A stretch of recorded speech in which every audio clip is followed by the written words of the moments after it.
దగ్గర ఉండిపోయింది వేల కోట్లు. ఎవరన్నా సరే పారిశ్రామికవేత్తలు ఇక్కడ ఎందుకు రాలేకపోతున్నారు? ఒక్కళ్ళు ఎందుకు రాలేకపోతున్నారు? నేను ఎందుకంటే ప్రతి కుటుంబం చేతిలో, కొన్ని కుటుంబాల చేతిలో రాయలసీమ ఇరుక్కుపోయింది. మీ ఒక సమస్య కాదు, మేము మాట్లాడుతాను, మీరు అరిస్తే కుదరదు. వినండి, అతనిగా మీ ఆవేదన కోసం వచ్చాం, మీ కష్టాల కోసం వచ్చాం, మీ సమస్యల కోసం వచ్చాం. కడుపు మండి వచ్చాను, మీ ఉత్తర విద్యార్థుల భవిష్యత్తును మాట్లాడడానికి వచ్చాను. వినండి నా మాట.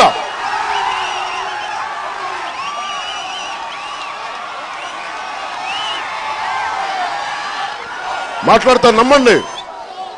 అరే 200 ఉద్యోగాలు ఉన్న అవసరాలు కూడా నేను మాట్లాడుతున్నాను, నమ్మండి నన్ను. నేను మీకు అండగా నిలబడతాను. ఉద్యాన విద్యార్థుల భవిష్యత్తును కాపాడుతాను, నమ్మండి. ఎర్రచందనం గురించి మాట్లాడతాం, ఎర్రచందనం దొంగల గురించి మాట్లాడతాం.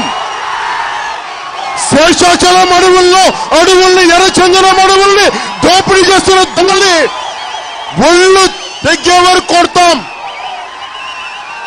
అలా వెంకటేశ్వర స్వామి ఆస్తి, 7 కొండల వాడి ఆస్తి అది ఎర్రచందనం. 7 కొండల వాడి ఆస్తిని దోచిన వాడు ఎవడు? రాయలసీమని దోచిన వాడు ఎవడు? 7 కొండల వాడిని దోచిన వాడెవడు? బాగుపడ్డ దాఖలాలు లేవు.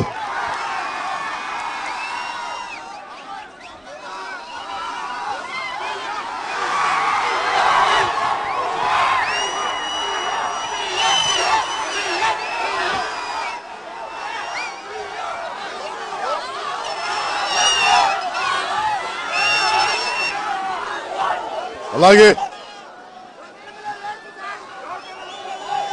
ఆడపడుచులకి అక్కడ అక్కచెల్లెలను చూస్తూ ఉంటే, మా ఆడపడుచులను చూస్తూ ఉంటే, అక్కడున్నమ్మా ఆడపడుచులు అక్కచెల్లెలను చూస్తూ ఉంటే